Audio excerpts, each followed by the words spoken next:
Muito bem, então a aula está sendo gravada, tudo que você disser pode ser usado contra você, então você tome cuidado agora. E o que eu disser também, não é mesmo? Então, oramos aqui pela Sandra, no início dessa aula, antes de começarmos a gravação, desejando para você, Sandra, saúde, pela Rosana também, uma boa recuperação da cirurgia pela qual ela passou hoje, e por todos os seminaristas. Que a bênção de Deus seja sobre cada um de vocês e bem-vindos a mais uma aula. Estamos chegando ao fim do curso. Hoje vamos falar especificamente sobre a inteira santificação ou a perfeição cristã. Vou compartilhar com vocês aqui a tela. Muito bem. Ah, deixa eu colocar aqui no modo apresentação. Opa, aí sim. Então, espero que todos estejam aí preparados, animados para essa aula. Vamos falar sobre inteira santificação. Deixa eu ver se eu consigo colocar isso aqui um pouco mais para cá. Eu não consigo mexer muito nisso. Assim tá bom.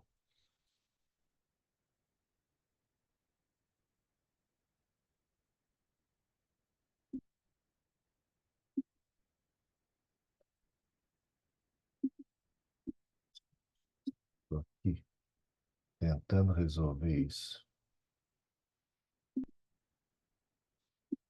Acho que assim tá bom. Questões introdutórias sobre o tema da inteira santificação. Na prática, o que significa ser inteiramente santificado? Que grau de santificação é esse que nós podemos, em vida, alcançar? Como é que se dá essa inteira santificação?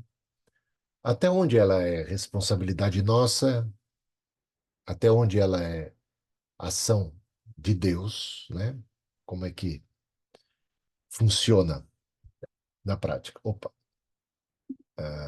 vamos lá. A grande contribuição de John Wesley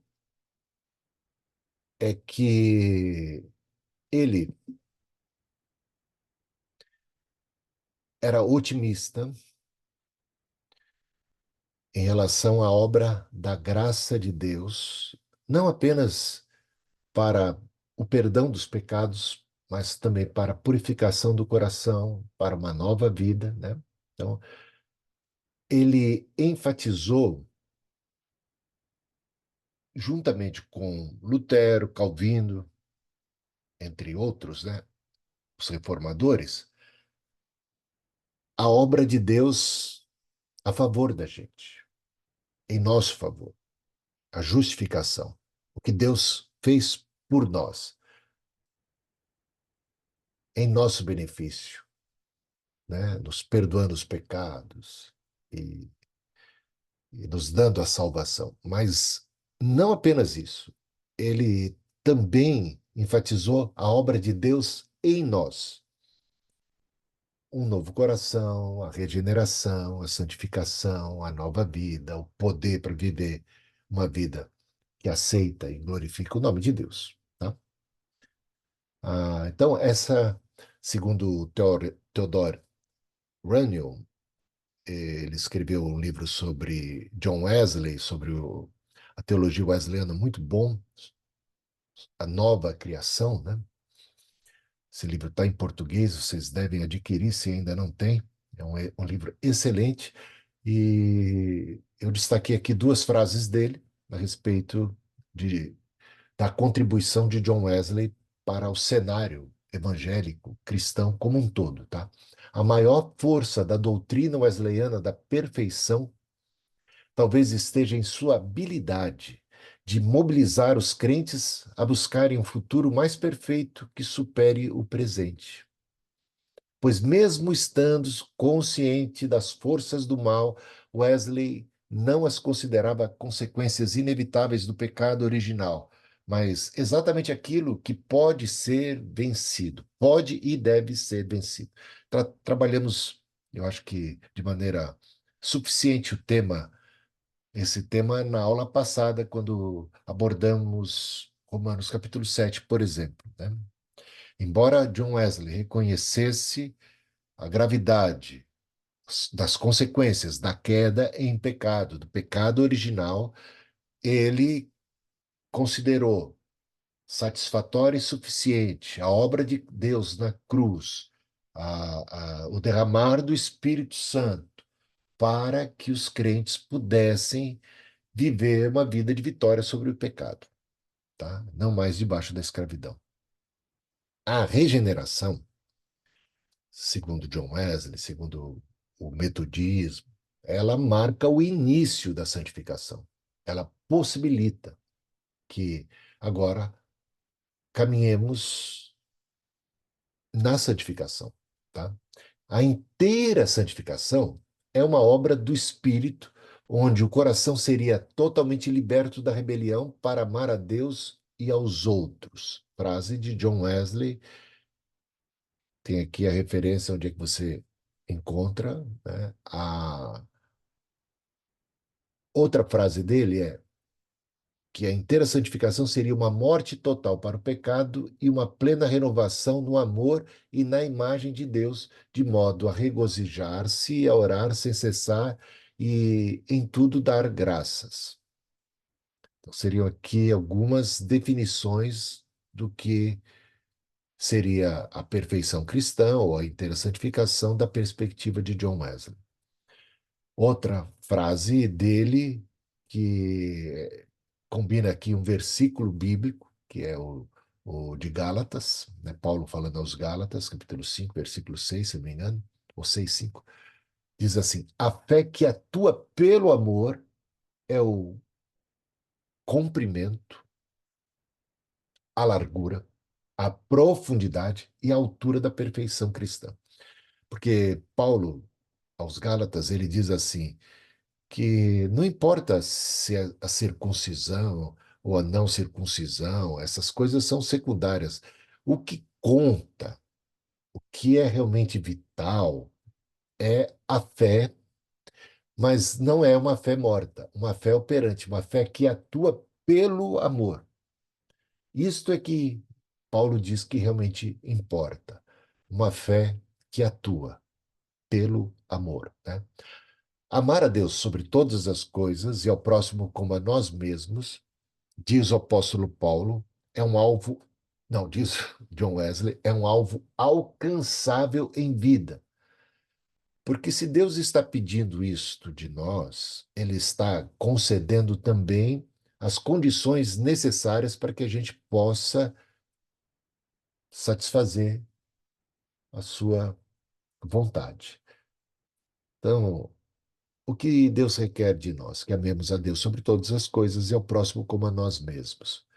Aquilo que Deus pede é o mesmo que Ele dá. O amor de Deus é derramado em nossos corações pelo Espírito Santo que nos foi outorgado, né? Então, o puro amor, diz John Wesley, o puro amor enchendo o coração e Amanhã, governando. se você lembrar, vocês tiram frango para mim para fora da geladeira? Me corta. Cuidado com o áudio aí que às vezes fica aberto, tá? O puro amor enchendo o coração e governando todas as palavras e ações é o que o apóstolo, é o que John Wesley diz ser a inteira santificação. É o amor, né? Aliás, o amor é o cumprimento de toda a vontade de Deus, é o cumprimento da lei e de tudo mais. Para Wesley, o mandamento, então, de amar a Deus sobre todas as coisas e ao próximo como a si mesmo é uma meta alcançável em vida pelo poder do Espírito, como eu já disse. Deus é um Deus de milagres. Aquilo que é impossível para os homens é possível para Deus. Deus pede que sejamos santos como Ele é santo, perfeito como é perfeito Pai Celestial, e Ele nos capacita para tanto. Podemos batalhar com esperança em relação ao pecado. Porque se a gente ficar vidrado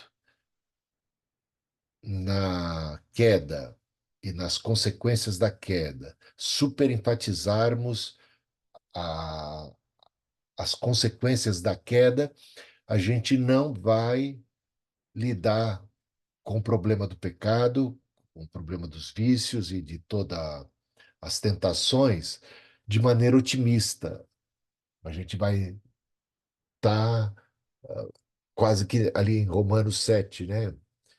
Miserável homem que sou, o bem que eu quero fazer, esse eu não faço, o mal que eu não quero, esse eu acabo fazendo. Quem é que vai me livrar disso? Parece que só a morte mesmo seria capaz de algo assim. Mas Paulo não está, como a gente disse, falando de si como um apóstolo, mas falando do homem natural, de qualquer judeu, de qualquer pessoa que tente agradar a Deus, cumprir a lei de Deus, que tem a lei de Deus, até ama ou deseja cumprir a lei de Deus, mas não Tirar consegue. esse carregador daqui.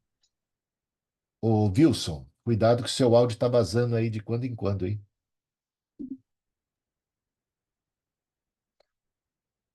Então, a gente tem que ver direitinho essa questão. Deixa eu ver aqui. Você vem perguntar para mim, Melo? É, agora eu estou com esse relógio aqui, eu tenho que tirar ele. A Siri está ativada. Deixemos ele de lado. Ah,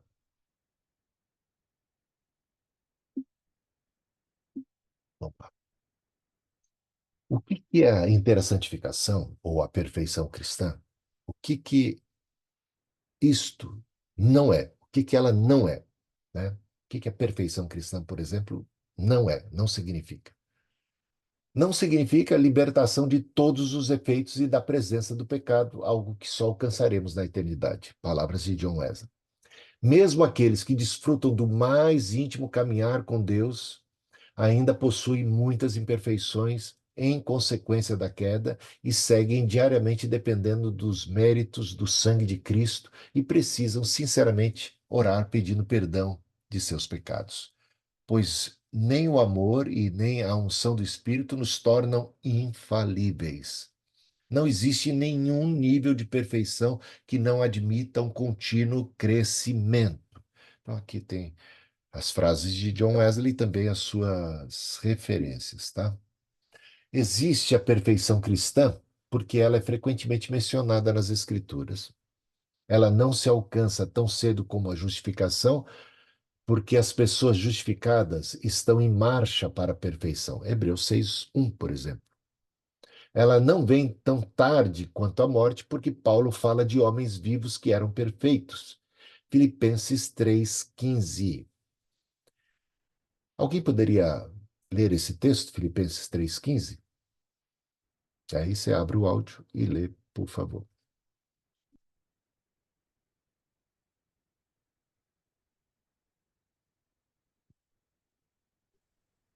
E como vocês, filipenses, sabem muito bem, no início da pregação do Evangelho, quando parti da Macedônia, nenhuma igreja se associou comigo nessa questão de dar e receber, exceto vocês, somente. É Filipenses 3:15? Ou, Rio 4, perdão, 3:15. Todos, pois, que somos maduros, tenhamos este modo de pensar. E se em alguma coisa vocês pensam de modo diferente, também isto Deus revelará para vocês. A palavra maduro aqui, ela é bem mais forte do que está na nossa tradução, tá? Então ela tem a ideia de que somos plenos, maduros no sentido da perfeita varonilidade. Aliás, não que tenhamos alcançado a perfeição, diz o apóstolo Paulo, mas uma coisa fazemos, deixando as coisas que para trás ficam, rumamos para o alvo, porque esse alvo é algo que perseguimos em vida.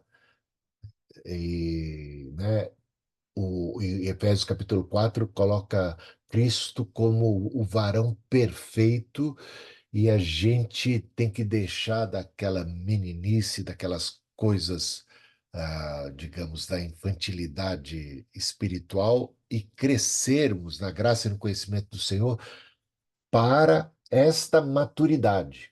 Esse é o nível de maturidade de estatura, tá, espiritual. É maduro no sentido de estatura espiritual, então, da perfeita varonilidade que encontramos em Cristo Jesus.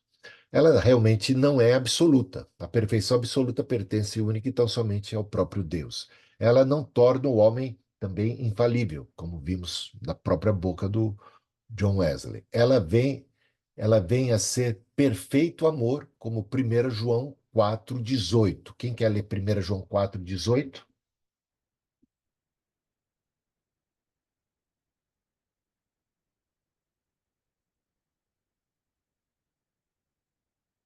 Posso ler, Perfeito, professor? é, o perfeito amor, né? Lança fora o temor. Pode ler. No amor não há medo, ao contrário, o perfeito amor expulsa o medo, porque o medo supõe castigo. Aquele que tem medo não está aperfeiçoado no amor.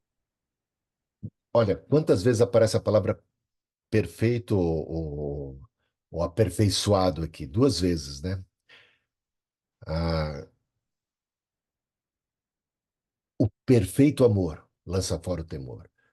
E João está dizendo que você, que seus ouvintes, os cristãos, eles devem ser, cada um deles deve ser aperfeiçoado em amor, para ter o perfeito amor. Porque é esse perfeito amor que lança fora o temor. E ele não está conversando com as pessoas ali, escrevendo para elas, esperando que tais experiências como o perfeito amor, ou o amor sendo aperfeiçoado em nós, seja alguma coisa que vá acontecer depois da nossa morte. Não, ele está querendo que eles já experimentem o livramento do medo, que só é possível através do perfeito amor. Da pergunta que não quer calar. E aí, você está aperfeiçoado em amor? Você experimenta o perfeito amor a Deus sobre todas as coisas e ao próximo como a si mesmo? Você experimenta e vive isso, porque é disso que João está falando, sobre um perfeito amor. É disso que John Wesley fala quando ele diz perfeição cristã. Não é uma perfeição angelical, não é a perfeição de Deus. Há fragilidade ainda, há imperfeições. É uma perfeição cristã.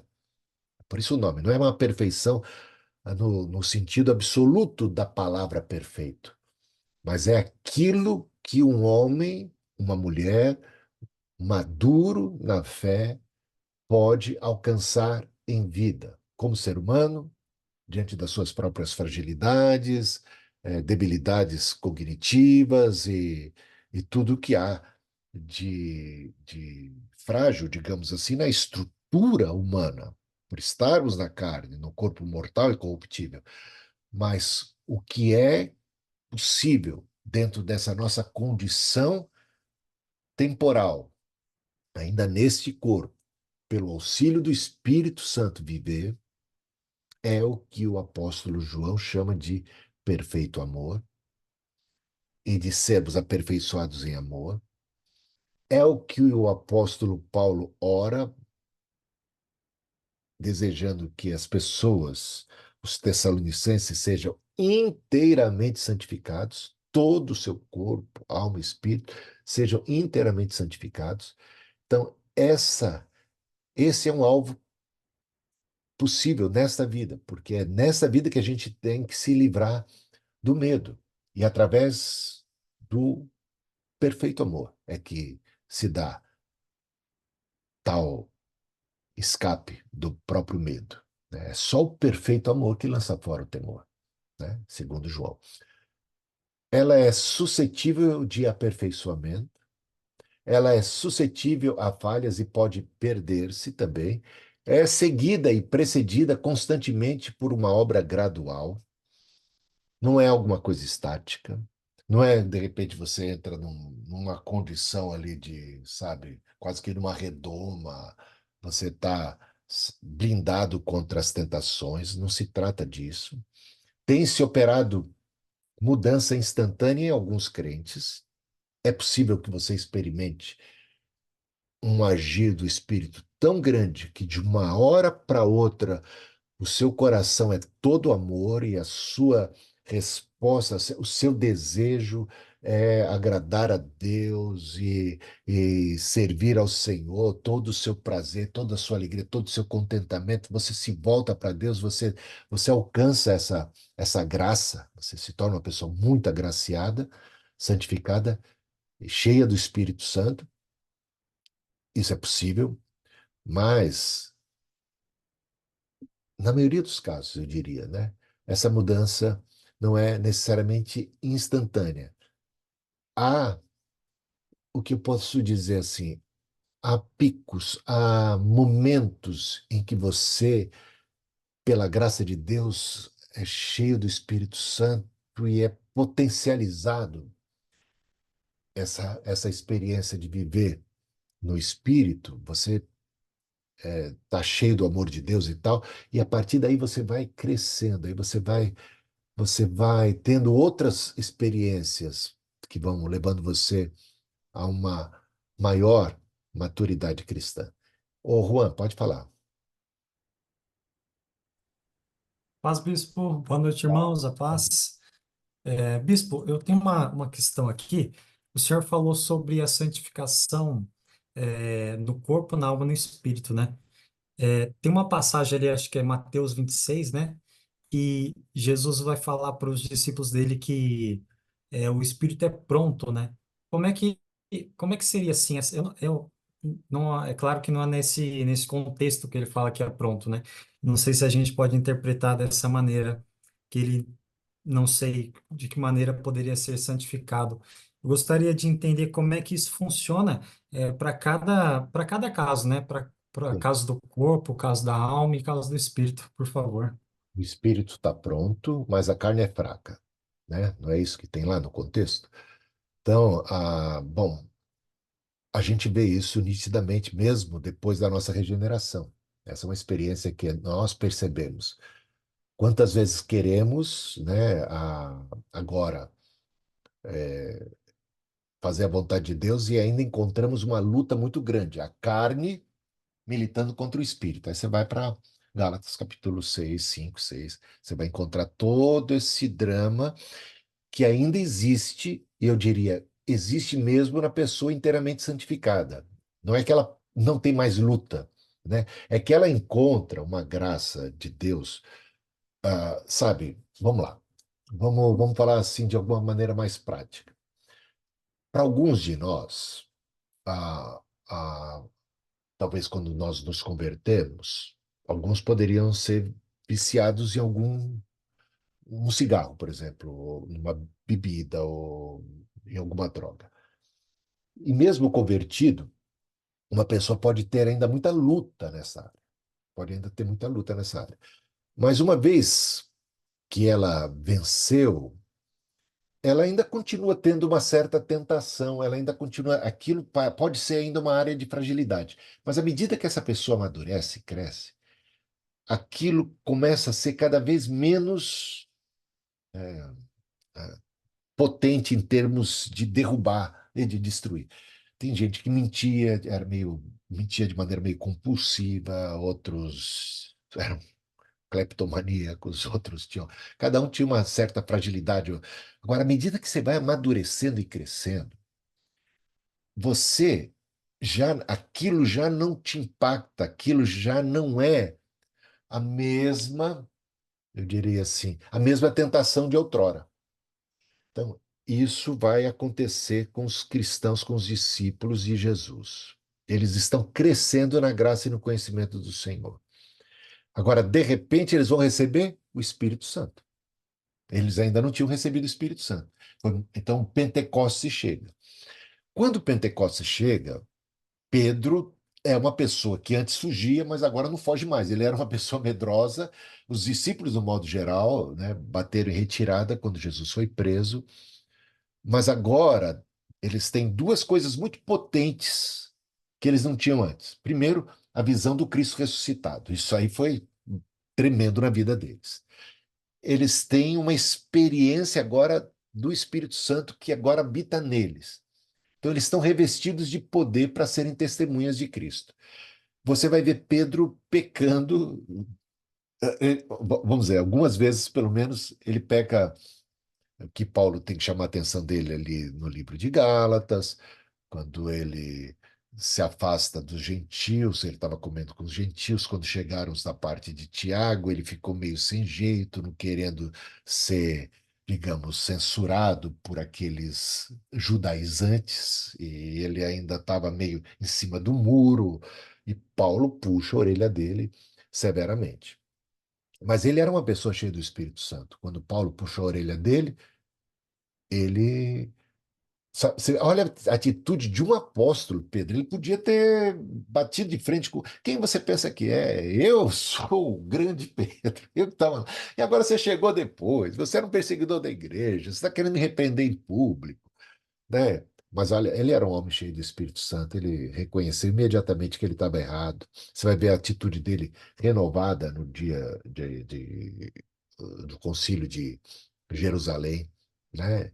Ele está fazendo coro com os argumentos de Paulo, né? Então ele mudou a postura dele. Então ele tem também aquela visão do lençol. Isso muda também a sua perspectiva mais preconceituosa. Então, é uma pessoa cheia do Espírito Santo? É. É uma pessoa inteiramente santificada? É. Agora, ele ainda está suscetível a erros? Está suscetível. Agora, como ele é uma pessoa de Deus, ele aprende com mais facilidade. Ele é mais pronto para reconhecer, ele é humilde para reconhecer seus erros, né? Então, se Pedro dissesse que não tinha pecado algum, ele era mentiroso. Mas como ele andava na luz, e andar na luz não significa uma condição de impecabilidade plena, não. Ele anda na luz, ele está suscetível a tropeços, a erros, a falhas. E quando ele anda na luz, ele é imediatamente, um pecado, uma falha, é imediatamente já trazida à luz e ele confessa e ele tem os seus pecados perdoados e ele caminha sempre na luz, né? Não é uma pessoa que está pactuada com o mal. Ele simplesmente, quando ele reconhece o mal, ele fala: puxa, isso não tem nada a ver comigo nem com Cristo. Então, sabe, não é uma pessoa que caminha de maneira tranquila, sossegada com o pecado. Não, isso é uma coisa importantíssima que a gente tem que ver. Ele, ele sabe que a carne é fraca ainda, que a carne milita contra o espírito, mas aí é que ele crucifica a carne constantemente e dá lugar a sempre a ser guiado pelo Espírito Santo. Isso é uma coisa bonita. Então, vai continuar essa luta entre a carne e o espírito até o último dia, até o dia da. Por isso que a gente tem que se revestir de toda a armadura de Deus. Agora, se cair, se fraquejou, você não tem que ficar prostrado, você tem em Cristo um advogado, alguém que te ergue para você sempre viver em amor. E esta vitória que vence o mundo, a nossa fé.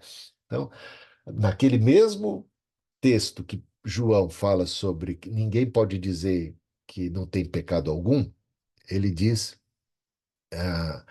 que aquele que é nascido de Deus não vive na prática do pecado, né? Então é interessante notar essas coisas todas. Então é realmente uma realidade na vida do crente a luta que ele tem que ainda travar contra a carne. Sendo essa carne fraca. Carne não quer dizer só essa aqui o corpo humano, mas por estarmos em um corpo humano, por sermos gente como a gente é nesse mundo, todas as inclinações mais naturais que nós temos para preguiça, por exemplo, né? Para autocomplacência e uma série de outras coisas, para satisfação dos apetites carnais, ou a gula, toda a intemperança, a questão sexual, tudo isso que é muito natural. Veja só, a gente tem que entender que essas coisas são naturais da humanidade, mas nós não devemos nos deixar dominar por nenhuma destas naturalidades, né? Porque nós não somos animais que vivem pelo instinto, né? Então, agora nós vamos ter um dos frutos do espírito, que é o domínio próprio, que é a temperança, que é o equilíbrio, que é o bom senso. Aí a gente está sendo guiado pelo Espírito de Deus para o nosso próprio bem-estar, para a nossa felicidade maior, inclusive. Tudo bem, Juan? Ah, vamos lá agora um pouquinho mais à frente. Ó, É interessante quantas vezes aparece essa palavra ou algo relativo à santidade ou a santo na Bíblia. 900 vezes, é bastante, né? Significa separado daquilo que é impuro e consagrado ao mesmo tempo à pureza, né? A Deus. No Antigo Testamento, santo é aplicado a Deus para descrever sua transcendência sobre a criação. E também com respeito à perfeição moral de seu caráter. E nesse sentido, só ele é santo, né? Deus exigiu santidade. Consagrem-se e sejam santos, porque eu sou santo. Então ele quer que aqueles que são seus sejam como ele. Então isso no sentido também cerimonial, há toda uma.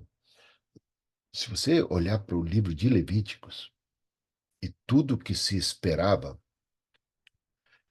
a respeito do cuidado que se tinha com tudo aquilo que era de Deus, como isso era sagrado, cada um daqueles elementos do templo, do tabernáculo, como tudo isso devia, sabe, toda a cerimônia, todos os rituais de purificação, todos os cuidados devidos para o culto. Isso mostra como é importante e fundamental a santidade, como Deus requer a santidade de cada um de nós. Então, ela é cerimonial, ela é externa, mas ela é interna também. Senhor, quem entrará no teu santuário para te adorar? Quem tem as mãos limpas e o coração puro, né? Processo de consagração ritual dos sacerdotes. Aquilo que eu falava de Levítico, você encontra em Êxodo também. Olha, pegue então um pouco de sangue do altar e um pouco de óleo da unção e faça aspersão com ele sobre Arão, o sacerdote, e as suas vestes, sobre seus filhos e as vestes deles. Assim serão consagrados ele e suas vestes, seus filhos e as vestes deles. E o voto de Nazireu também, que significa separado. Um voto de separação para o Senhor como Nazireu. Enquanto for Nazireu, não poderá comer nada que venha da videira, nenhuma lâmina será usada em sua cabeça. Todos esses cuidados mostrando ao que Deus exigia, né? Por ser ele santo também, uma adoração que refletisse essa santidade.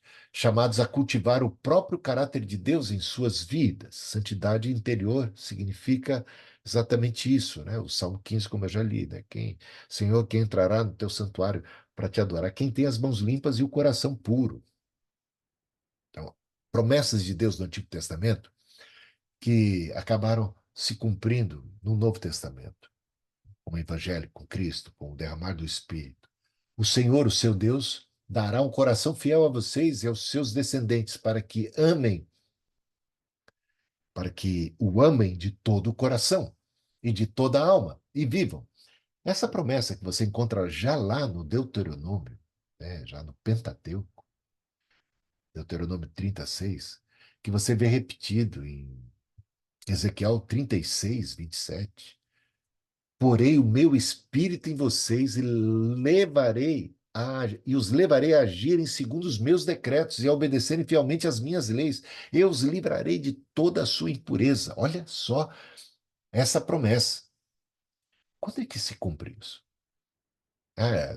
Na Nova Jerusalém, quando Cristo voltar a segunda vez? Ou isso se cumpriu nos dias do Novo Testamento, através do Evangelho, através da cruz de Cristo, através do derramar do Espírito Santo, através do novo coração, da regeneração, né?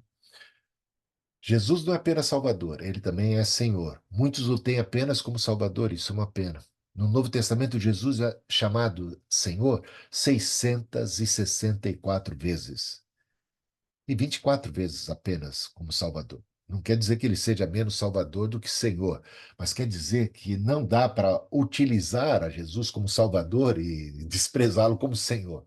Certamente isso não dá para fazer. E Senhor, aliás, a gente vai ouvir isso. Por que vocês me chamam Senhor, Senhor, se não fazem o que eu mando, né? Que história, que Senhor é esse? Né? Embora Jesus seja sempre Senhor, precisamos nos render, não, nos render totalmente a Ele para que esse senhorio se realize em nossa vida terrena. Aí tem isso aqui virou até um debate muito grande, eu não sei quem aqui teve acesso. Eu, sem querer, é, me envolvi numa polêmica por causa dessa canção. Eu estava preparando um sermão e minha esposa é muito mais dada a canções e tal, a louvores. E ela ouviu essa canção enquanto eu preparava um sermão e aí ela me chamou a atenção para a canção, a canção Raridade, né? Anderson Freire. Eu nunca tinha ouvido a canção, era a primeira vez que eu a ouvia. Não tinha menor conhecimento de quem era o compositor e o cantor, não tinha menor. Era a primeira vez que eu entrava em contato.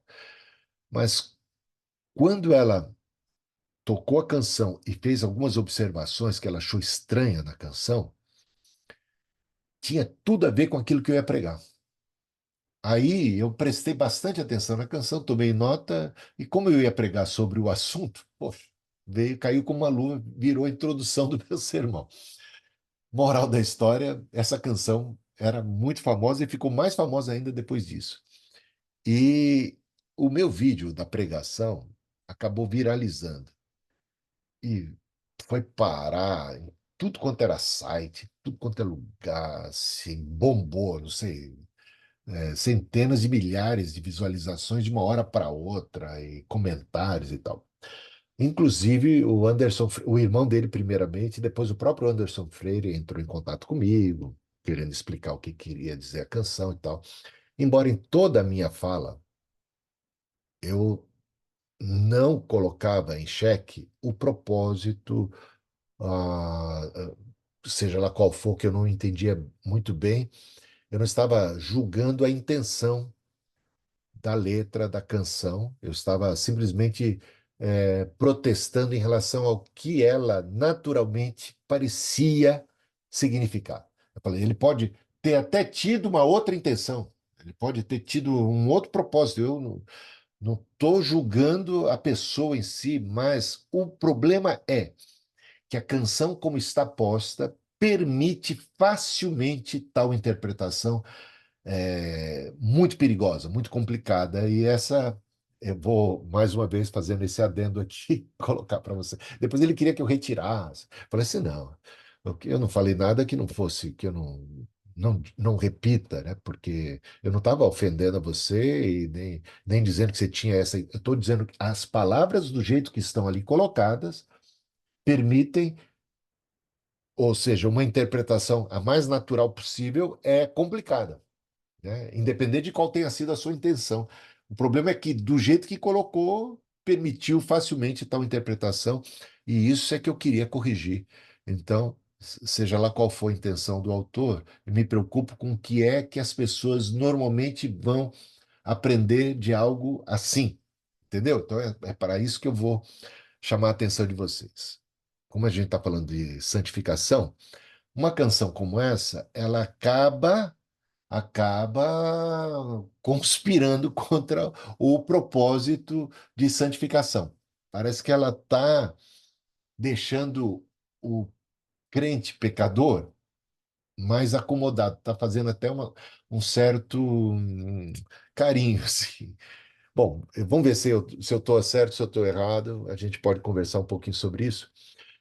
Essa frase, já começa com essa frase aqui que eu acho muito complicada. O pecado não consegue esconder a marca de Jesus que existe em você. O que você fez ou deixou de fazer não mudou o início. Deus escolheu você. Achei isso muito perigoso. O pecado não consegue esconder a marca de Jesus que existe em você? Se isso é fato, então podemos ficar sossegados em relação ao pecado, né?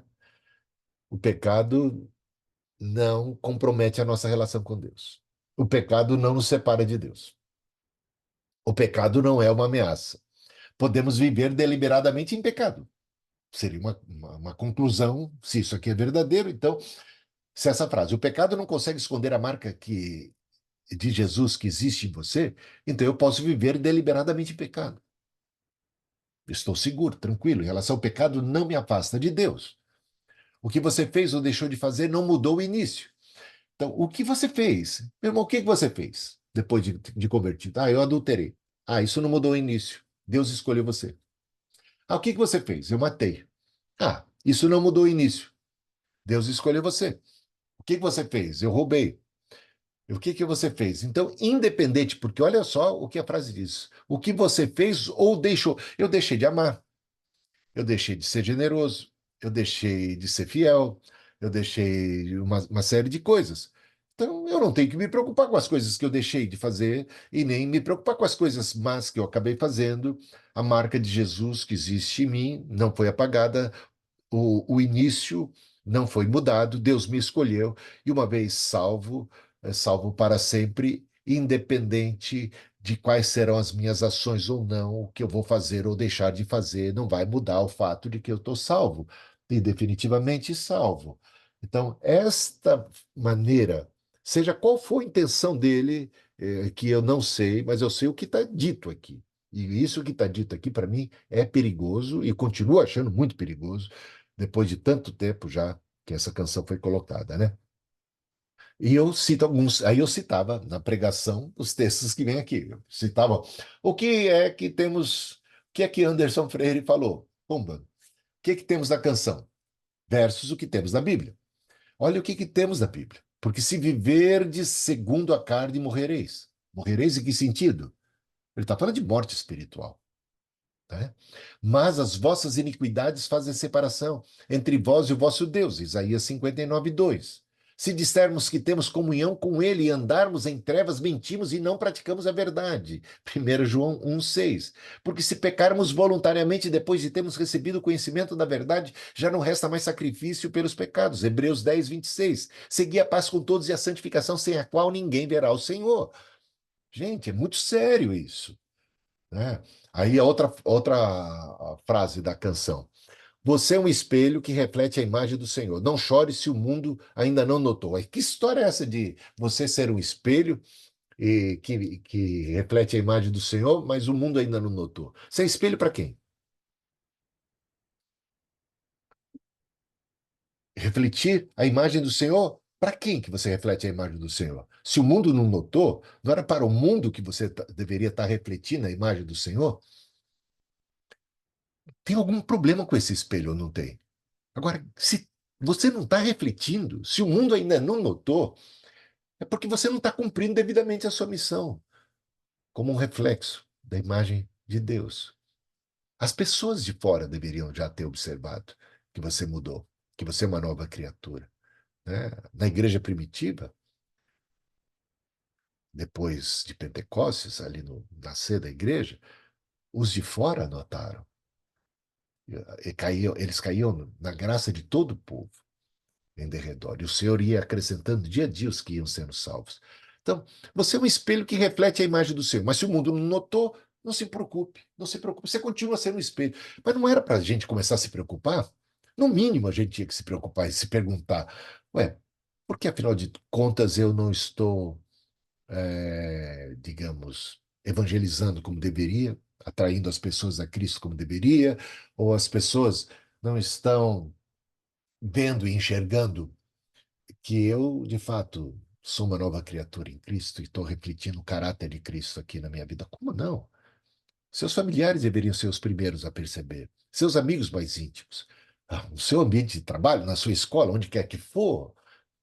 Eu não estou dizendo que não vai haver perseguição, mas todos os que te perseguirem o farão como Cristo foi perseguido, sempre de maneira injusta. Todas as críticas que fizerem serão puramente preconceituosas, sem nenhuma base, sem nenhum fundamento. Mas quando a gente pensa no mundo, de modo geral, estamos pensando naquelas pessoas que não são crentes, que estão ao nosso redor. Se nós estamos vivendo em amor, essas pessoas vão ser, de alguma maneira, impactadas por isso, para o bem ou para o mal. Elas vão perceber a diferença. Então, se eu sou um espelho que reflete a imagem do Senhor, Mas o mundo não notou, eu tinha que chorar. Chora muito, porque alguma coisa está errada. Tá entendendo? Então eu já bati de frente com isso aí também, achei isso aí bem. Sabe aquele tipo de canção? Aí me chama a atenção. Que parece que quer pegar o pecador e consolar o pecador da pior maneira possível. Porque eu acho que o consolo que a gente pode dar é o seguinte: olha, confessa que Cristo tem perdão para você. Não acabou por aqui. Não importa o tamanho do pecado, do erro que você tenha cometido, Cristo tem graça para você. Né? Se confessarmos os nossos pecados, Ele é fiel e justo para nos perdoar, nos purificar, Ele é propiciação pelos nossos pecados. Nisso a gente consola. Agora, levanta-te e anda, né? Deixa a tua maca, viva agora pela fé. Agora, parece que pegar a pessoa, você é um espelho que reflete a imagem do Senhor, mas ninguém está vendo. Ah, é culpa de quem não está vendo. Calma lá, não chore. Como não chorar? Chore. Se o mundo ainda não notou, tem alguma coisa errada aí. Esse espelho não está funcionando devidamente. Né? Se você, como diz lá, o pecado não consegue esconder a marca, aí o pecado não consegue esconder. Você pecou, você faz isso, você fez aquilo, mas saiba, não escondeu a marca. Quer dizer, sabe o que que ele está querendo dizer para essas pessoas? Continua assim, não tem problema nenhum, não muda o início, consola quando o espelho está quebrado. É muito, é muito zoado para mim, esses dois trechos da canção. Então, veja só, seja a amabilidade de vocês conhecida por todos, Filipenses 4:5. Todos têm ouvido falar da obediência de vocês, por isso estou muito alegre. Romanos 16:19. Todos. Não damos motivo de escândalo a ninguém, em circunstância alguma, para que o nosso ministério não caia em descrédito, segundo Coríntios 6:3. Um homem chamado Ananias, piedoso segundo a lei e muito respeitado por todos os judeus, não por todos os cristãos apenas, por todos os judeus que ali viviam. Olha como é importante o nosso testemunho. Outra frase: se você desistiu, Deus não vai desistir. Gente, aí já se você desistiu, Deus não vai desistir. Então, eu posso até desistir.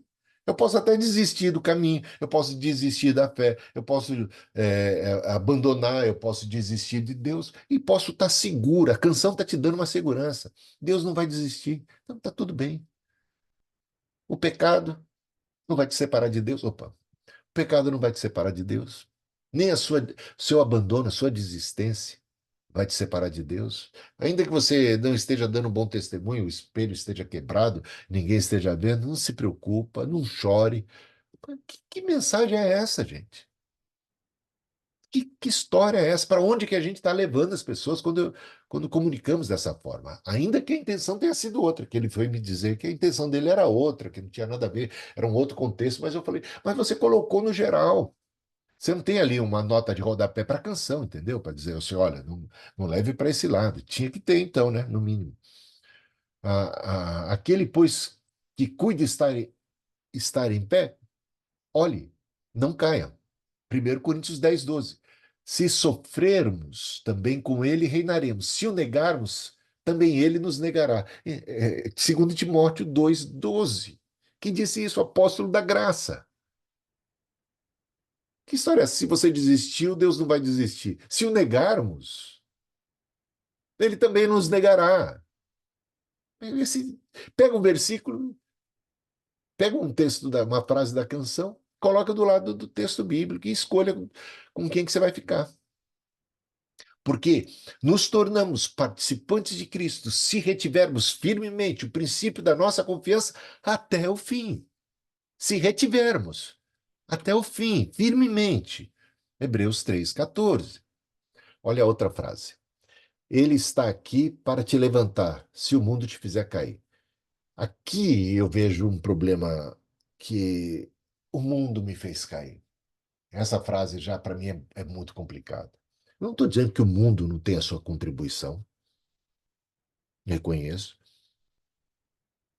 Reconheço que as tentações vêm do mundo, do pecado, da carne, vem do mundo, vem de Satanás, de outras pessoas, de circunstâncias. que tudo isso conspira, que tudo isso tem um certo peso, mas não é o mundo que nos faz cair. Estamos pensando em cristãos, né?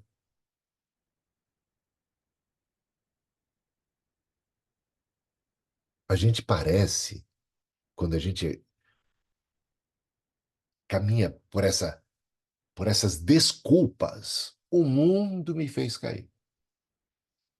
Ah, eu já vi, eu não sei se você já teve essa experiência, eu acho que sim.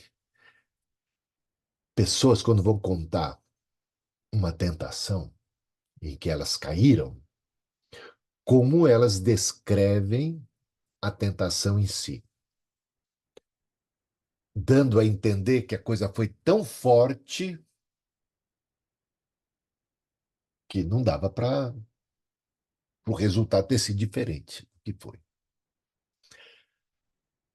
O mundo me fez cair. Ah, mas você tem que ver. Ah, mas a tentação foi muito forte. Ah, mas a circunstância foi essa. Mas eu não sei o quê.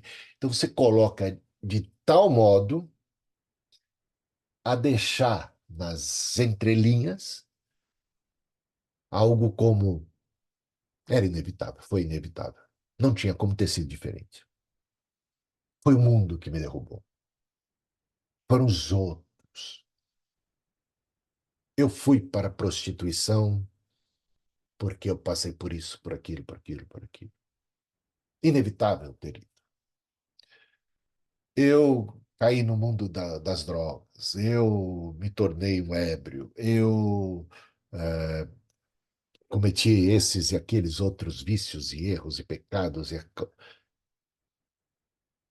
A descrição da vida pregressa e toda essa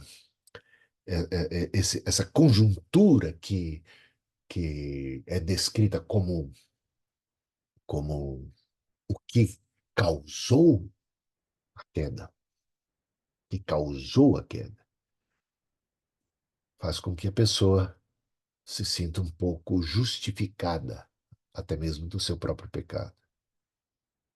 Se o mundo, né, te fizer cair. Olha, o mundo é muito grande. Olha, a tentação é muito grande. Então, ele me fez cair. Então, o que que eu podia fazer? É, carne é fraca, né? Então, eu sou fraco, carne é fraca, o mundo é forte, o diabo é forte, Satanás, o pecado. Agora vamos para as escrituras sagradas, meus irmãos. O homem não é um mero sujeito passivo, ou um fantoche nas mãos do mundo, e nem mesmo do próprio Deus, né? Fantoche, assim, não é assim.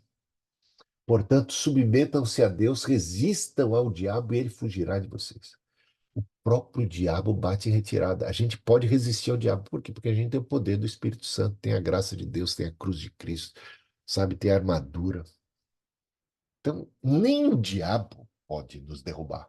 Olha que coisa que eu estou falando. Nem o diabo pode.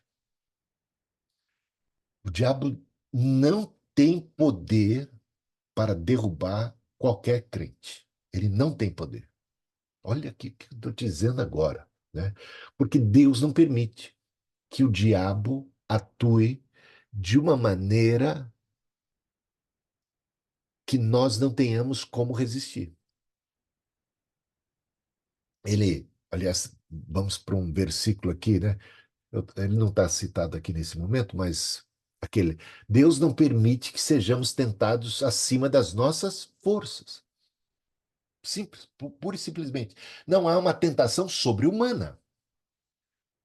Não quer dizer que não existe uma tentação diabólica, mas ela não é sobre-humana. Ela não é do tipo que nós ficamos completamente vendidos. Não.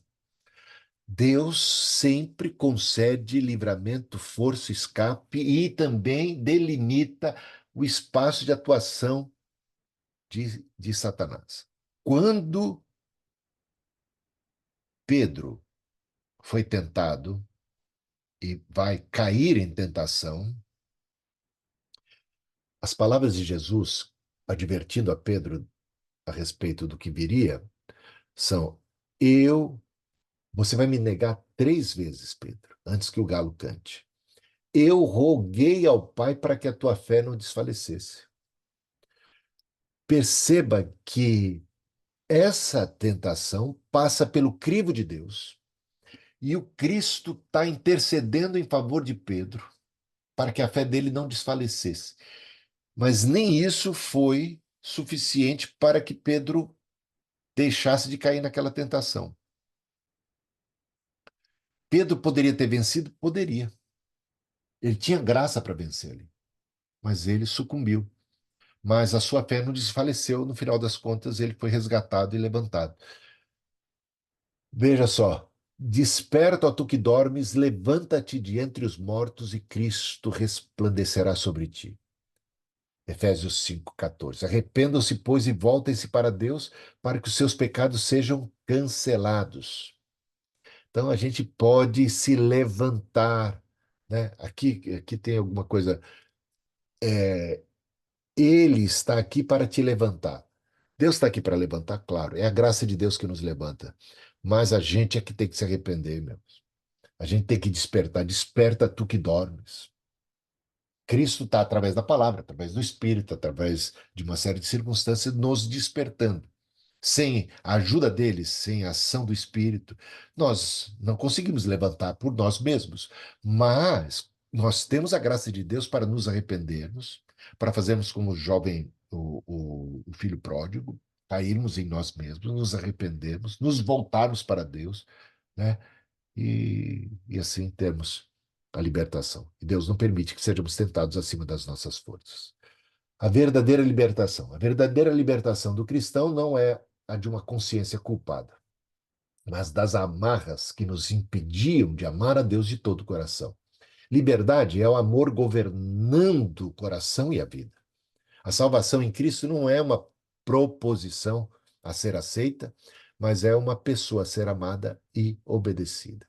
Santidade significa mais do que fazer coisas boas e não fazer coisas más, significa ser totalmente dedicado a Deus e separado de tudo o que é pecaminoso. Ela é tanto posicional como também prática. É status soteriológico, obviamente, é justificação, somos santos no sentido de que agora somos de Deus, ele nos dá a sua justiça, somos justificados sem nenhum problema em relação a esse aspecto, mas ela também redunda em consequência ética. Aos santificados em Cristo e chamados para serem santos. 1 Coríntios 1, 2, ele resume isso. Nós somos santificados em Cristo, é um status soterológico, o que nós somos em Deus, santos, declarados santos, justificados. Agora, não apenas um status soterológico, somos justificados, santificados para o exercício dessa mesma santidade, dessa mesma vocação, para serem santos. É muito interessante que num único versículo Paulo tenha colocado esses dois aspectos de nossa salvação. Um é a justificação e a outro é a própria santificação. Declarados santos, sim, fomos declarados santos, 1 Coríntios 1, versículo 2, como a gente acabou de ler, e o versículo 30 também. Agora, exortados constantemente à prática da santidade, à vida de santidade, como em 1 Coríntios 6, versículos de 9 a 18. Santidade é relacional, é muito importante atentar para isso. Santidade é derivada de nosso relacionamento com Deus, um Deus que é santo, o nosso Pai, que um dia nos criou à sua imagem e à sua semelhança, e agora nos restaura a sua própria imagem e semelhança depois da queda. A santidade não é algo que possuímos, mas um relacionamento no qual nós entramos. Ela tem a ver com Cristo, com Deus, com essa comunhão que temos com Deus.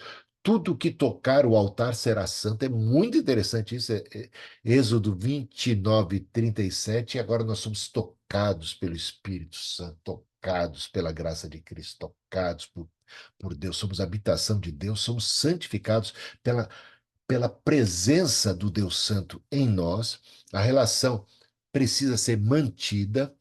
E aqui tem a minha pequena neta, quando ela tinha 2 anos e 9 meses exatamente, e isso aqui para falar sobre a ruptura, né? Sobre os efeitos da queda, né? Uma ruptura do relacionamento com Deus, e isso a gente vai encontrar no ser humano desde a mais tenra idade.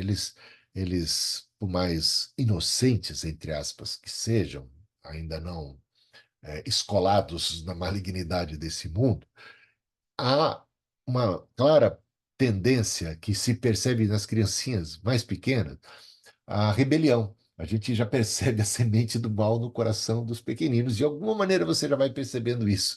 E ela aqui, ela estava brincando em cima de uma cadeira. Aí o meu filho chamou a atenção dela, porque ele estava com medo que ela caísse. Ela estava em pé, com 2 anos e 9 meses, brincando ali, pulando em cima de uma cadeira. Aí o Samuel, meu filho, chamou a atenção, falou assim: Helena, desce daí depressa. Aí ela respondeu assim: Eu não quero obedecer, pai. Meu filho até levou um susto, não quer obedecer. Helena, de 2 anos e 9 meses, por que cargas d'água você não quer obedecer? E a resposta dela foi muito intrigante, muito até divertida. Ela disse assim: porque eu quero ser feliz. Eu não quero obedecer porque eu quero ser feliz. Como é que ela interpreta, ou interpretava a, a bronca do pai, ou o mandamento do pai, como um estraga-prazer, né? Como alguma coisa que era contra ela. E no Jardim do Éden, o que é que se passou? O mandamento de Deus foi colocado em xeque, as intenções de Deus foram questionadas ali por Satanás, né? Olha, não é assim, é que ele está te privando de um conhecimento. Ele não quer que você coma, porque o dia que você comer, você vai ser conhecedor, você vai ter uma experiência que ele não quer que você tenha. Só ele quer ter essa experiência. E você vai ser como Deus, você vai ser como ele. É por isso que ele não quer que você pegue isso. Foi por aí que o diabo trabalhou. E essa menina tão pequena, ela já tinha uma semente de rebelião, dizendo assim: não, eu não confio em você, meu pai. Eu não acho que o seu mandamento é para o meu próprio bem. Eu já sei o que é melhor para mim, sabe? Você suspeita das orientações ou dos mandamentos do pai, da liderança do pai. Você já quer romper com aquilo, você já quer viver a sua vida com 2 anos e 9 meses.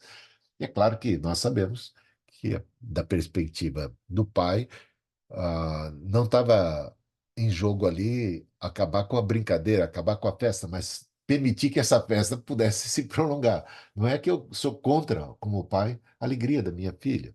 É que a gente quer que ela não quer que ela se esborrache, por exemplo, não quer que ela quebre, vá parar no hospital, não quer que ela venha chorar, né? Então, isso colocado, quando a gente pensa em santidade e essa proposta que Deus tem de santidade, ela não é para nossa tristeza, é para nossa alegria. O que Deus tem para nós não é para um estraga-prazer, não é para contrariar, é de fato uma libertação, né? É de fato uma libertação. E uma outra maneira também de ver a santidade é como restauração da presença de Deus. No Éden, no Jardim do Éden, antes do pecado, antes da queda, Deus andava com o ser humano, com Adão e com a Eva. Sempre estava ali caminhando com eles, cotidianamente e tudo mais. Tinha um bom relacionamento. O pecado causou, então, separação entre o homem e Deus, que depois do pecado foi se esconder, não foi? Fugiu de Deus. Então, o pecado faz essa separação. Ele estorva a, o relacionamento. Deus busca o homem, cobre a sua vergonha, faz até, sacrifica o animal, pega o couro desse animal e cria uma roupa, cobre a vergonha do ser humano, né? E em Levítico, ou seja, a gente está percebendo que Deus, de fato, não abandonou a humanidade em momento algum. Ainda quando o homem foi expulso do paraíso, Deus está ali com Caim, com Abel, com toda aquela humanidade caída, né? Ainda tem culto, tem adoração, tem o Senhor visitando o Caim e a humanidade. E aqui em Levíticos, capítulo 26, versículo 12, uma promessa: andarei entre vocês e serei o seu Deus.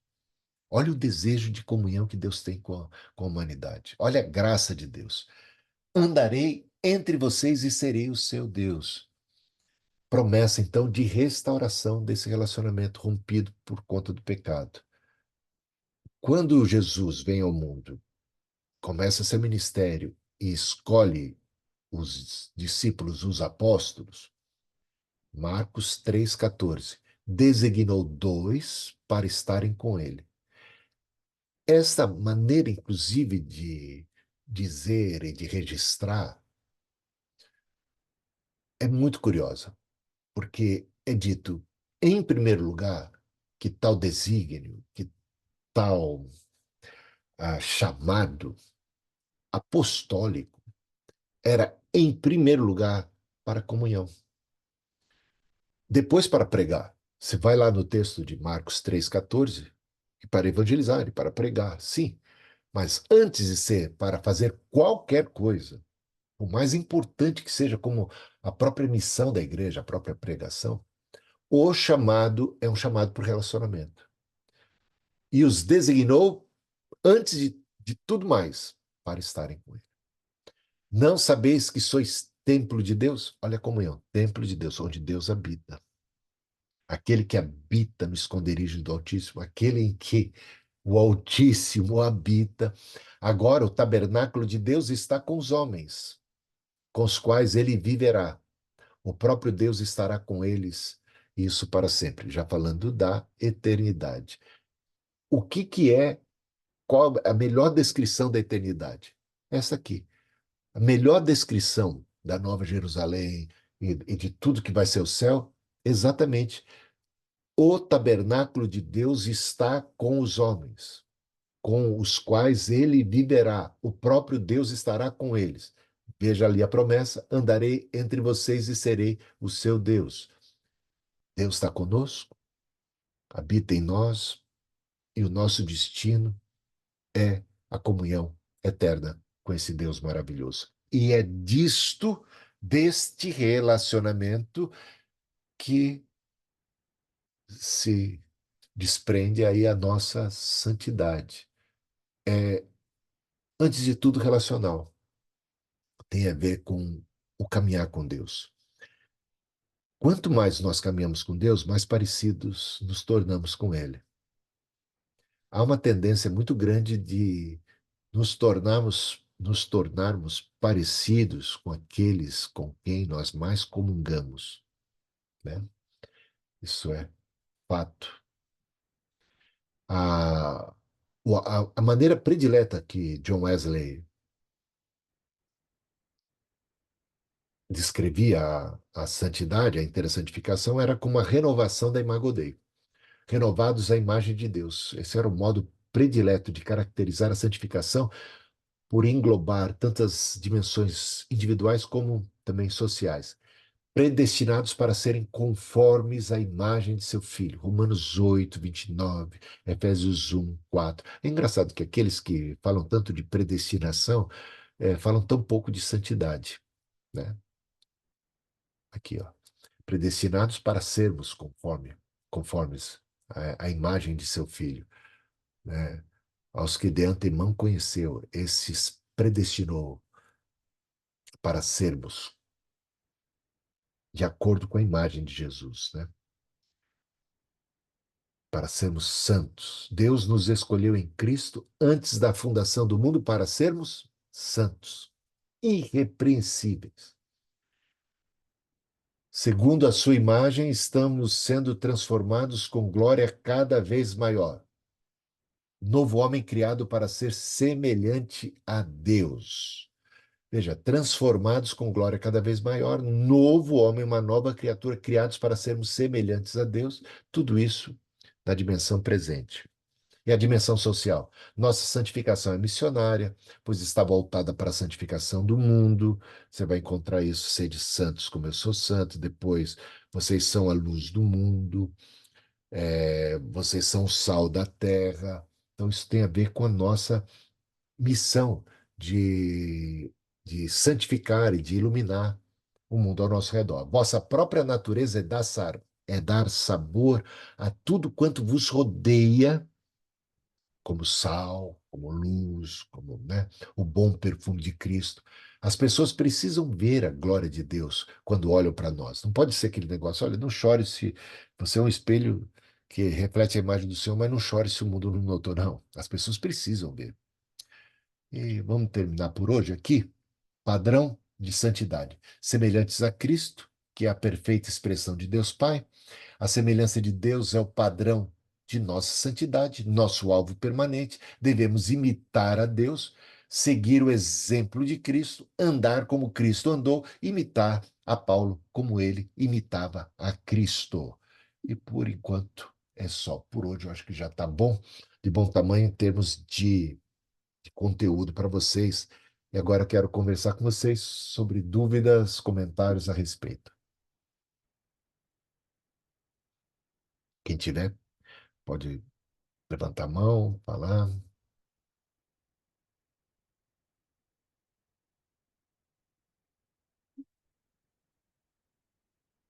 Vocês estão aí?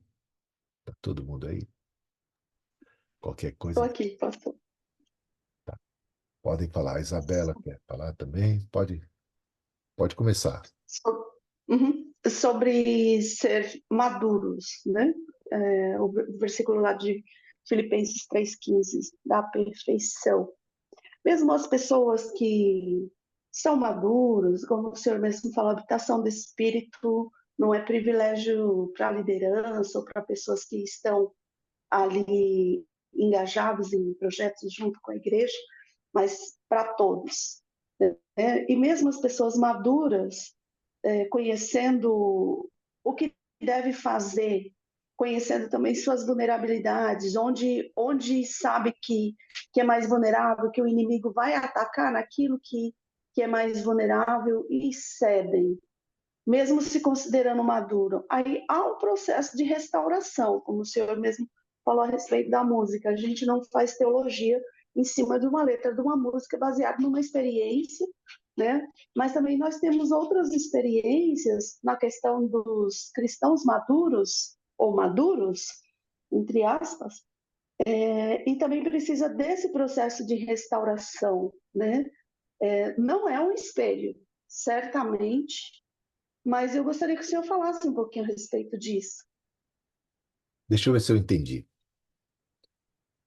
Você está falando de restauração, de ser maduro, de uma pessoa madura também cair em pecado, é isso? No caso da música que eu conheço do Anderson, ele fez essa música para uma senhora de, acho que tinha 46, 50 anos. Senhora não, né? 46, 50 anos. Eles faziam um trabalho na penitenciária e ela se converteu. E aí, em pouco tempo depois que ela se converteu, coincidentemente, ela ganhou a liberdade. E ela estava chorando porque ela não sabia como seria aceita na sociedade, inserida novamente, né, como que seria esse processo. E ali naquela inspiração, ele fez a música mais para consolar, né?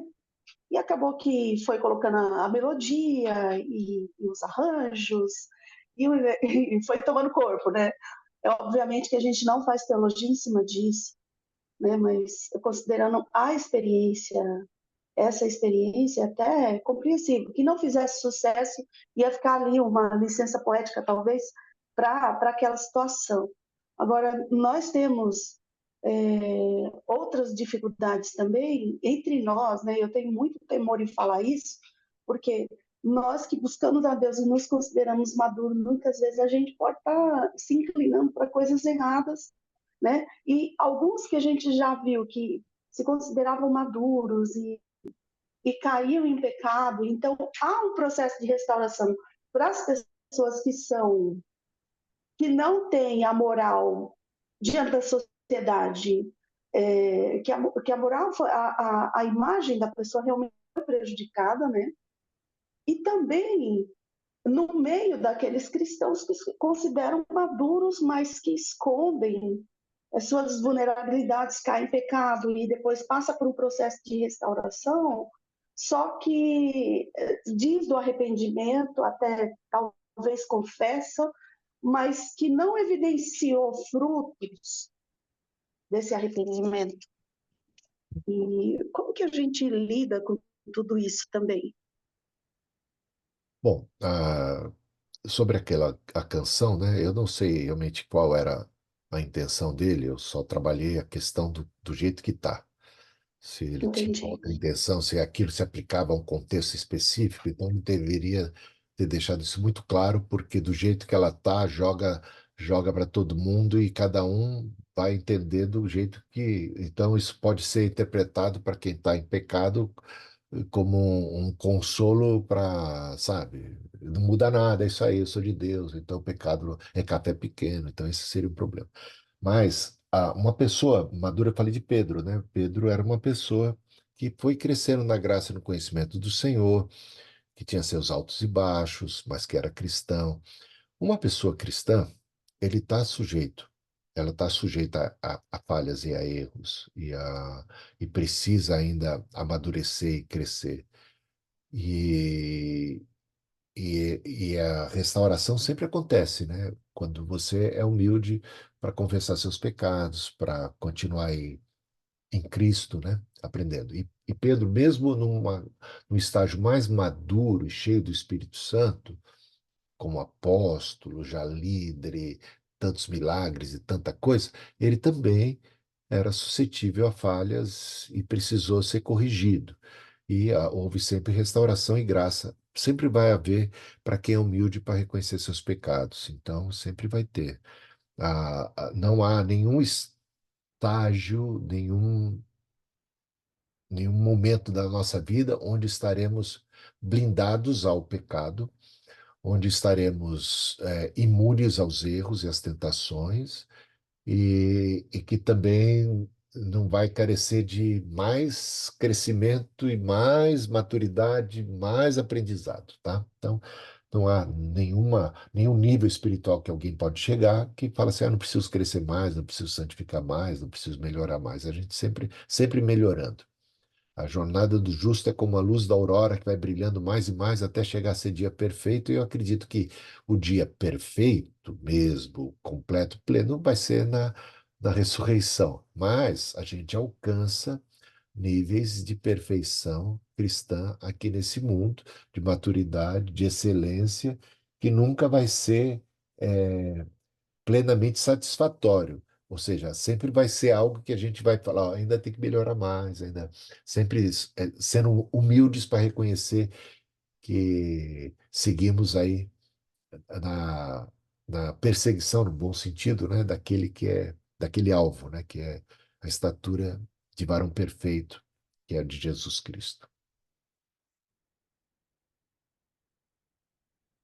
Alguém mais?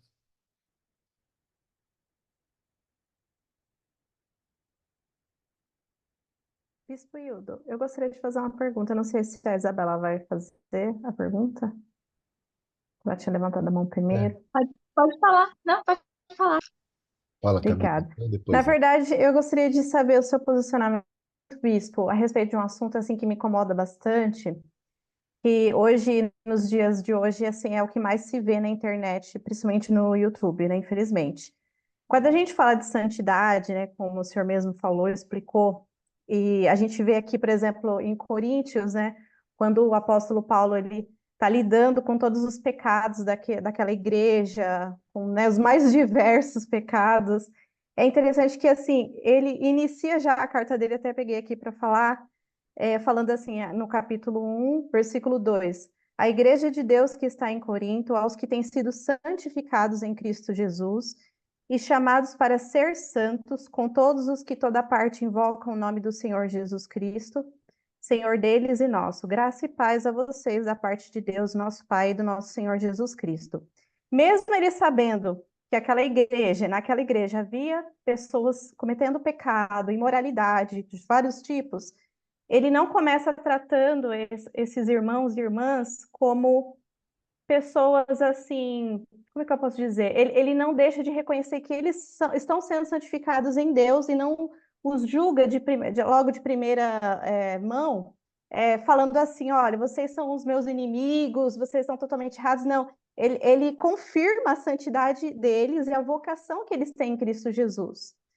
E aí, também fazendo um paralelo com a história de John Wesley, uma coisa que me chamou muita atenção, quando ele entende os erros que a igreja anglicana estava cometendo, né, por não seguir totalmente o que a palavra de Deus dizia, e ele não queria, de fato, começar uma nova religião, ele só queria reformar aquilo que estava errado. Ele também não foi contra a igreja anglicana, ele nunca quis sair da igreja, ele nunca quis ser um rebelde, né, ou alguém que iria contrariar a igreja, ele amava a igreja anglicana. E aí, vendo esses dois exemplos de Paulo com a igreja de Corinto, e também o exemplo de John Wesley com a igreja anglicana, por que que hoje a gente vê esse movimento tão horrível, que eu acho nojento, de tantos pastores e canais no YouTube que expõem a igreja de Cristo, expõem líderes cristãos, expõem pessoas que caíram em pecado, como se eles próprios fossem os seus inimigos.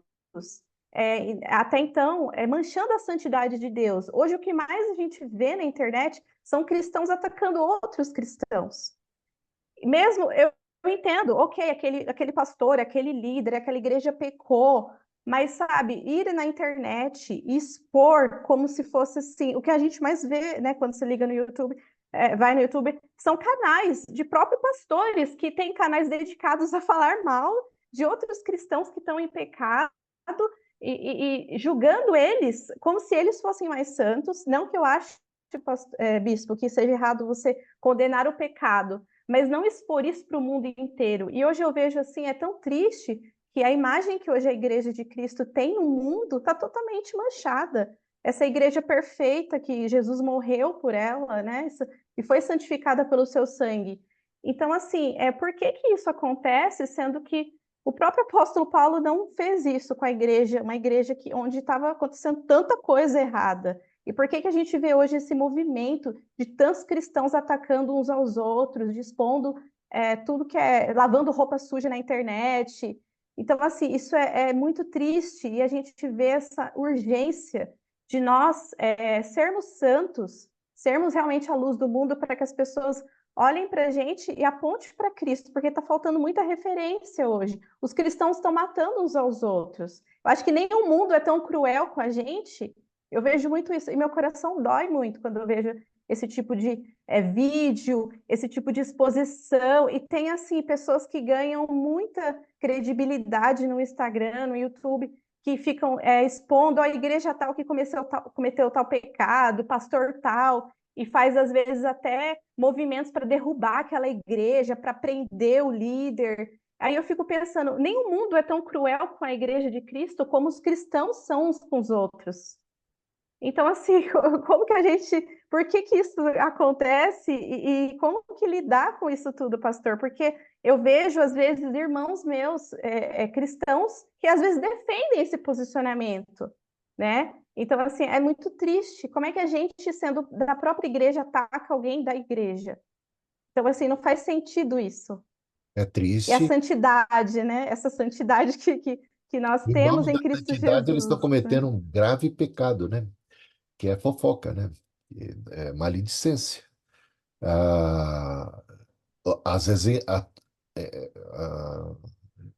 buscando mais likes, né? Buscando talvez uma fama transitória, detonando ali a imagem do outro, né?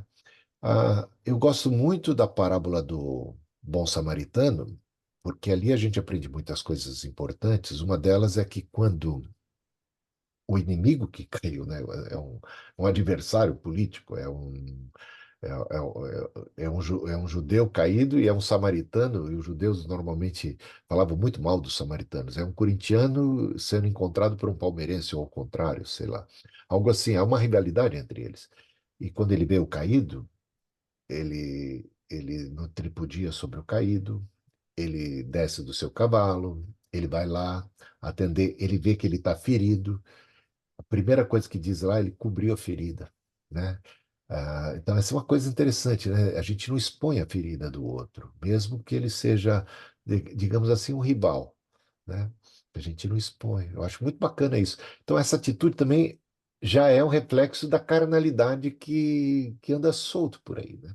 Anda solta por aí. Carnalidade, malignidade, disputa, competição, e parece que as pessoas ficam felizes quando outros caem, quando alguém de uma outra igreja, e tudo isso realmente está conspirando contra a própria imagem do evangelho, né? Então, como você bem colocou, então é pura carnalidade, malignidade que toma conta e faz com que as pessoas agora tenham uma espécie de prazer sórdido e procurem tirar alguma espécie de vantagem dessa situação, e quanto pior, melhor, porque aí fica melhor para mim, então que os outros fiquem pior, porque aí talvez eu também me sinta menos culpado em relação ao meu próprio pecado, quando eu vejo o pecado dos outros acontecendo, talvez, sei lá, eu não sei o que que passa na cabeça de cada um, né?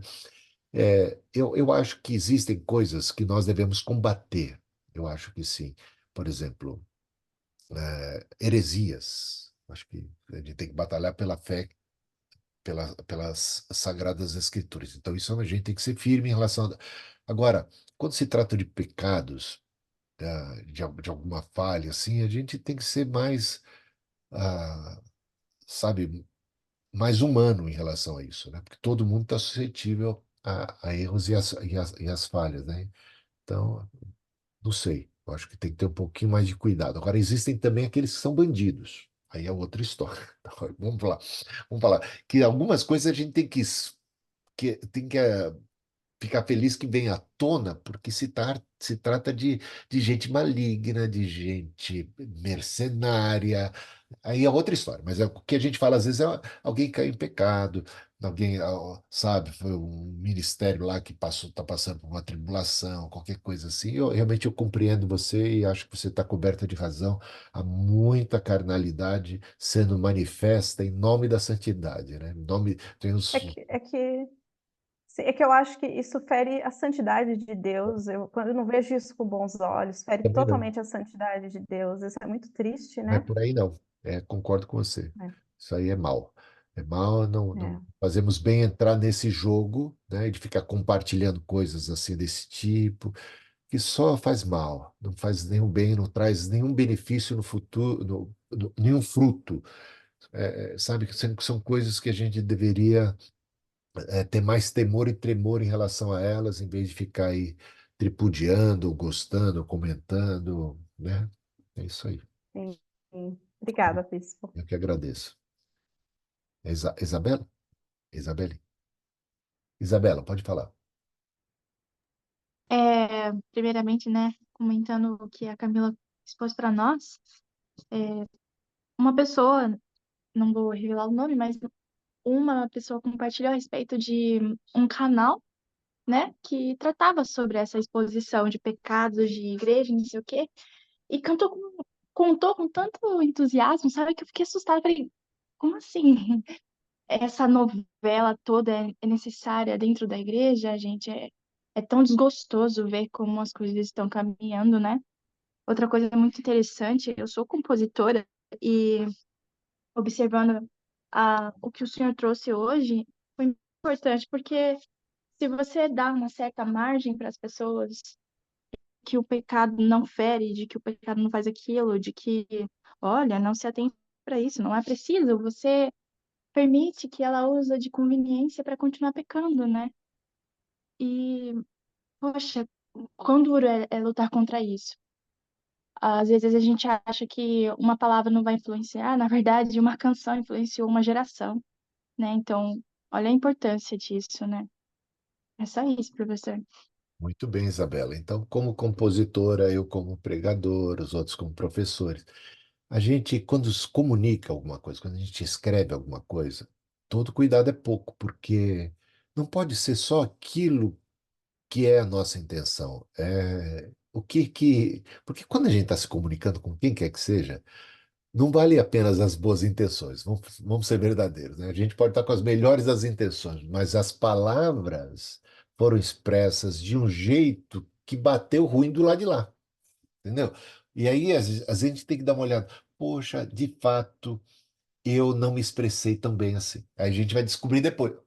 Eu tinha que ter sido mais cauteloso com as minhas palavras. Imagina, que sermão, né? Pastor depois não pode ficar a cada término de sermão dizer assim: olha, gente, vocês estão entendendo tudo errado aí, mas não foi isso que eu quis dizer. Então, se não era isso que você queria dizer, você tinha que ter preparado melhor para poder dizer do jeito que todo mundo vai entender.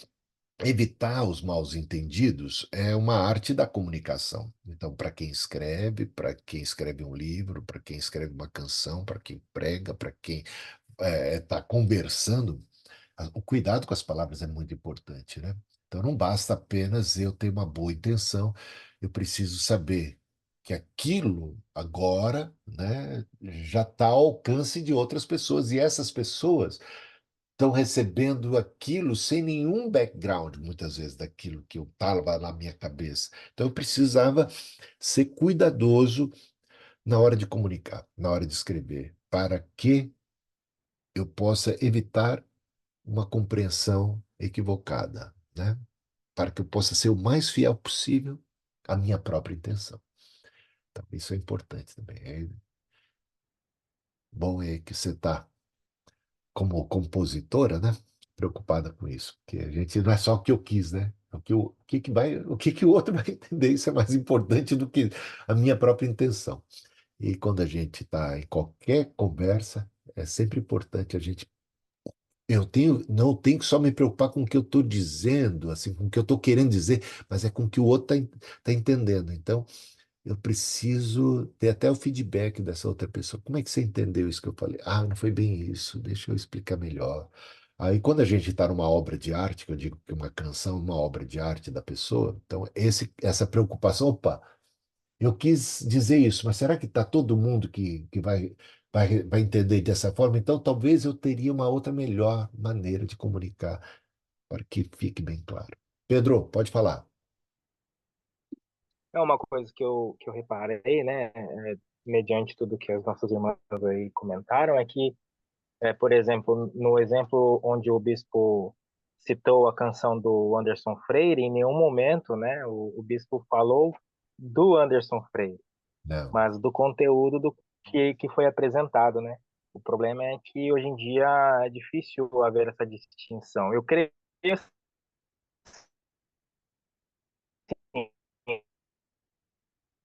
deu uma falhada, Pedro. Podia repetir? A última frase eu não entendi.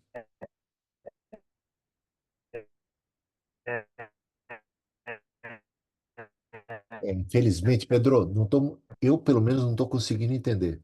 eu estava falando isso hoje com a Agora minha sim. mãe, converso isso diariamente com a minha esposa, né?